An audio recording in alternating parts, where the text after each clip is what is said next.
Space में हम इस धरती तक सीमित नहीं है। हम वो पहली संस्कृति हैं जिसने तारों की भाषा दुनिया को सिखाई, जिसने नक्षत्रों को संज्ञा दी, जिसने आकाश से गंगा निकाली और जिसने सागर पर सेतु बनाया। मैं तो यह भी पूछना चाहता हूं मेरे भाई, जिन लोगों को लगता हो कि यह कल्पना है, वैसे तो वो आपके अज्ञान के कारण कल्पना लगती, जैसे बहुत सी चीजें विज्ञान की आज से 100-150 साल पहले कल्पना लगती थी, पर उनसे पूछ लो कि भाई ऐसी कल्पना भी तुम क्यों नहीं कर पाए। उसके लिए भी तो इतनी विराट दृष्टि चाहिए कि आप आकाश गंगा तक सोच सकें। तो इससे आप समझिए कि स्पेस में हमारा विस्तार कहां तक था। अब टाइम पे आइए, अभी 2 महीने पहले हम लोगों ने अपना नववर्ष मनाया, तो अभी क्या चल रहा है, ईस्वी संवत 2021। तो किसी का 2021 चल रहा है, किसी का 1400 से चल रहा है। हमारा वैसे टेक्निकली ही सबसे पुराना है 2071, उससे पहले 5100 से अधिक युधिष्ठिर संवत, और हमारा सबसे पुराना संवत क्या है, ब्रह्म संवत, जो 1,97,40,28,000 कुछ 100, मुझे एग्जैक्ट फिगर नहीं याद है, वहां तक 1.97 बिलियन ईयर्स। बाकी दुनिया में कोई भी सभ्यता 1000 से ऊपर नहीं जा पाई। किसी संस्कृति में कहा गया 14,000 साल पहले दुनिया बनी, किसी ने कहा 7,000 साल पहले दुनिया बनी, किसी ने कहा 30,000 साल पहले दुनिया बनी। कोई 1 लाख तक भी नहीं पहुंचा और हम 1.97 बिलियन तक पहुंचे। और इसकी प्रामाणिकता क्या है, इसकी वैज्ञानिकता क्या है, इसका प्रमाण देता है दुनिया का सबसे बड़ा कॉस्मोलॉजिस्ट कार्ल सेगन। और ये कार्ल सेगन कोई छोटा मोटा आदमी नहीं था। आप में से जो लोग विज्ञान में रुचि रखते होंगे उनको पता होगा कि first man made object which has gone beyond solar system, सौर मंडल के परे जाने वाला पहला मानव निर्मित उपग्रह वॉयेजर है, जो 1978 में छोड़ा गया था। उस वॉयेजर में एक संदेश अंकित किया गया, उसमें चित्र भी बने हैं, भाषाएं भी लिखी हैं, तरह तरह की वॉइस रिकॉर्डिंग भी है। उस संदेश को जिस कॉस्मोलॉजिस्ट ने बनाया उसका नाम है कार्ल सेगन। तो आप समझिए वो कितना बड़ा और कितना महत्वपूर्ण व्यक्ति था। कार्ल सेगन लिखा है, only the ancient cosmological calculations of Hindus matches with the modern scientific calculations because they went to the billions। और आज हम मानते हैं कि 4.5 बिलियन ईयर है अर्थ की आयु, 1.97 बिलियन हमारे यहां मानी गई। कार्ल सेगन कहता है others were not able to even reach 100,000 and Hindus have calculated up to billions। तो अब ये एक वैज्ञानिक कह रहा है कि हमारा टाइम में कितना लंबा व्याप है और स्पेस में कितना लंबा व्याप है। तो आपको यह समझना चाहिए कि जिसे हम सांस्कृतिक राष्ट्रवाद कहते हैं वो कितना गहरा और गंभीर है। अब मैं आपसे कभी पूछूं कि दुनिया में सभी धर्म संस्कृतियां दावा करती हैं कि हमारे पास बिल्कुल अलग विचार है, हमने बड़ा अच्छा विचार दिया है। अगर हम आपसे पूछें कि हमारी संस्कृति में ऐसा क्या है जो दूसरे में नहीं है, बहुत से लोग कहेंगे साहब उसमें बड़ा सदाचरण की बात कही गई, नैतिकता की बात कही गई। तो लोग कहेंगे ठीक है भाई, दूसरी जगह भी कही गई, शायद कोई फॉलो करता है या नहीं करता। पर मैं अगर आपसे पूछूं कि वो चीज बताइए जो हमारे यहां लिखी और दूसरी जगह लिखी ही नहीं, वो क्या है? आप सबने नाम सुना होगा, वैदिक mathematics. Have you ever heard of mathematics as a part of religious text? ये सिर्फ हमारे यहां। गणित धार्मिक पुस्तक का हिस्सा है। Ayurveda medical science, it is globally accepted as a structured medical science, by name itself is a part of Vedas। Medical science धर्म ग्रंथ का हिस्सा हो, गणित धर्म ग्रंथ का हिस्सा हो, ये दुनिया में कहीं नहीं। बाकी जगह विज्ञान और गणित का धर्म से संघर्ष है, हमारे यहां वो धर्म ग्रंथ से उद्भूत हो रहे हैं। ये फंडामेंटल डिफरेंस है हमारे और उनके बीच में।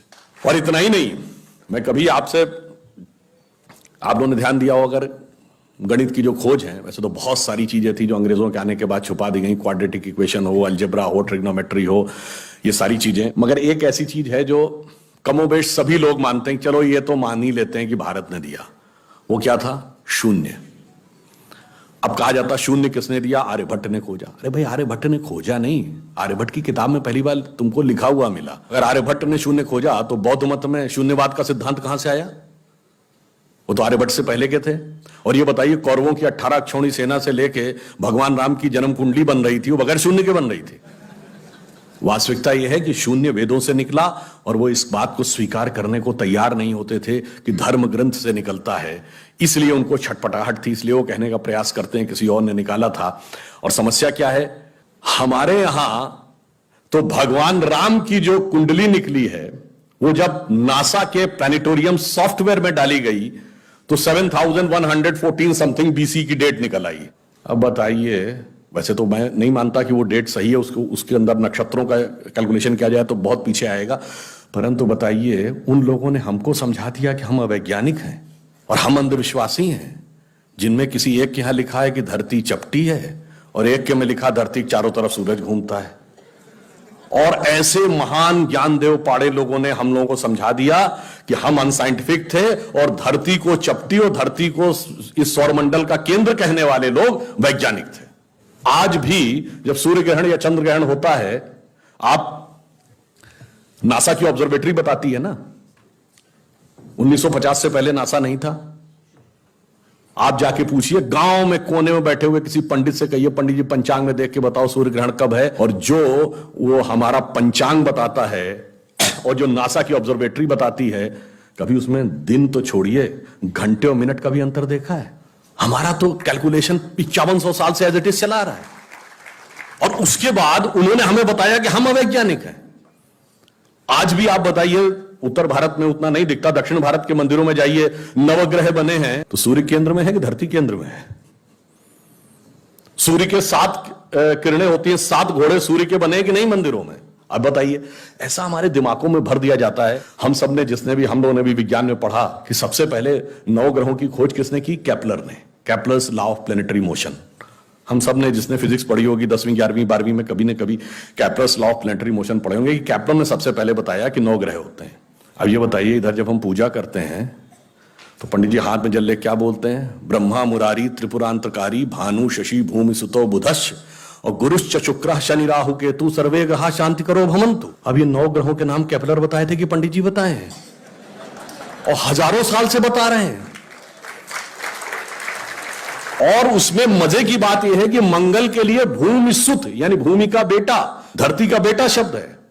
या अब जाके साइंस ने यह कन्फर्म किया है कुछ समय पहले कि एक थ्योरी है कि कभी एक जमाने में बहुत बड़ा एस्टेरॉयड टकराया था कि धरती से, और धरती का एक टुकड़ा अलग हो गया था, वही टुकड़ा बाद में मंगल बन गया। और भूमि सुत हमारे यहां लिखा हुआ, मंगल के पर्यायवाची में भूमि नंदन भूमि सुत जैसे शब्द हैं।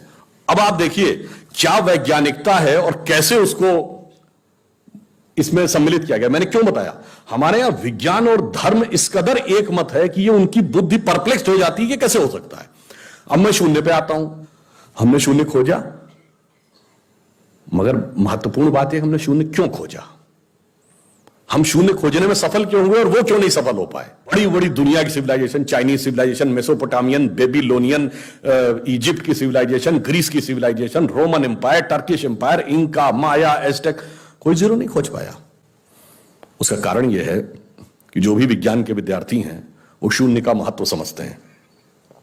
किसी संख्या को आप जितने से डिवाइड करते हैं, x डिवाइडेड बाई n, उसका रिजल्टेंट होता है। जैसे आप n की वैल्यू कम करते चले जाते हैं, रिजल्टेंट बढ़ता जाता है। यानी किसी संख्या को x बटे 20 से x बटे 10 का मान ज्यादा होगा, x बटे 5 उससे ज्यादा होगा, x बटे 4, 3, 2, और जब x डिवाइडेड बाई 1 होगा तो क्या होगा? x हो जाएगा। इसका मीनिंग जानते क्या है? अब मैं आपको बताता हूं ये किस ढंग से हमारे व्यवहारिक जीवन और चेतना का हिस्सा था। आप लोग कभी ये सोचिए कि आपको जीवन में क्या अच्छा लगता है और अच्छा लगना क्या है। मैं बिल्कुल साइंटिफिक एक्सप्लेनेशन की बात कर रहा हूं। Happiness is considered to be an energised state of mind. जब आप खुश होते हैं तो आप ऊर्जा महसूस करते हैं अपने मन में, मस्तिष्क में। अब आपने माना मुझे अमुक गाड़ी से घूमना अच्छा लगता है, अमुक कपड़ा पहनना अच्छा लगता है, अमुक चीज खाना अच्छा लगता है, फला मोबाइल मिल जाए अच्छा, फला जगह घूमने को मिल जाए, से 20 थिंग्स। तो your energised state of mind is associated with 20 things. वो इंटेंगल्ड हो गई है 20 जगह। अब आप अपने मन में सुख के लिए उन 20 वस्तुओं पे आश्रित हैं, तो x डिवाइडेड बाई 20 है। अब मान लीजिए आपने आत्म संयम किया और 5 चीजों से अपना मन हटा लिया, तो x डिवाइडेड बाई 15 हो गया, नेट रिजल्टेंट बढ़ गया। क्यों? वो ऊर्जा जो उन 5 पदार्थों के साथ संलिप्त थी वो आपने बचा ली, तो वो आपके अंदर रह गई, तो by law of conservation of energy आपका एनर्जी लेवल बढ़ गया। जब आप x/10 पे आ गए, एनर्जी लेवल और बढ़ गया, और संयम किया 5 चीजों पे आ गए, एनर्जी लेवल और बढ़ गया। अब इसके आगे की यात्रा जो 5 चीजें हैं, उसके आगे की यात्रा x/5 के ऊपर की यात्रा थोड़ी कठिन चुनौतीपूर्ण है। ये सिर्फ सन्यासी कर पाते हो। 5 चीजें क्या हैं? भोजन, वस्त्र, आवास, श्वास और ईगो, अस्तित्व। तो सबसे पहले क्या छोड़ते हैं? आवास। कहते हैं ना कि करतुल भिक्षा तरतुल वास। अब सन्यासी का कोई घर नहीं होता, तो x/4 हो गया, independent of house, no need. फिर क्या आता है? वस्त्र छोड़ते हैं, नागा साधु या दिगंबर जैन। अब चेतना उस अवस्था तक पहुंच गई जहां दिशा ही आपको अपना वस्त्र नजर आने लगती है, x/3 हो गया। अब भोजन, अब कॉन्शियसनेस उस लेवल पे पहुंचती है जहां पर उसको ऊर्जा लेने के लिए पदार्थ की जरूरत नहीं है, वो सीधे कॉस्मिक एंगल से एनर्जी ले सकती है। जैसे आपने सुना होगा, बहुत से ऐसे महात्मा होते हैं महीनों महीनों तक नहीं खाते। वो एक स्टेज आती है जब आप उस अवस्था में पहुंच जाते हैं कि आप सीधे कॉस्मिक एनर्जी को ग्रहण करने की स्थिति में आ जाते हैं, आपको मटेरियल एनर्जी की जरूरत नहीं। तो x/2 हो गया। अब है श्वास एंड योर एग्जिस्टेंस। जब तक मेरी सांस चल रही है तब तक मैं हूं, पर जिस क्षण आप श्वास को भी नियंत्रण करने की क्षमता प्राप्त कर लेते हैं, your consciousness become independent of your breathing. मैं चाहूंगा तो मेरी सांस चलेगी, जब नहीं चाहूंगा तो सांस नहीं चलेगी, फिर चाहूंगा तो सांस चलने लगेगी। यह अवस्था होती है समाधि की अवस्था। तो आप x/1, तो x/1 is equal to x। अब आपने आत्म स्वरूप का साक्षात्कार कर लिया, परंतु एक चीज रह गई, मेरा एग्जिस्टेंस, मैं एक एंटिटी हूं, मैं एक व्यक्ति हूं, मैं एक पुरुष हूं, मेरा नाम है, वो तो है ना। जिस क्षण आप अपने कॉन्शियसनेस को अपने एग्जिस्टेंस से इंडिपेंडेंट कर लेते हैं, तो n की वैल्यू क्या हो गई? 0। तो x/0 is equal to infinity. तो अनंत की यात्रा शून्य से होकर जाती है, और हम अनंत खोज रहे थे, इसलिए हम शून्य को खोजने में सफल हुए। यह मूल कारण है कि हम भारतीय शून्य को क्यों खोज पाए।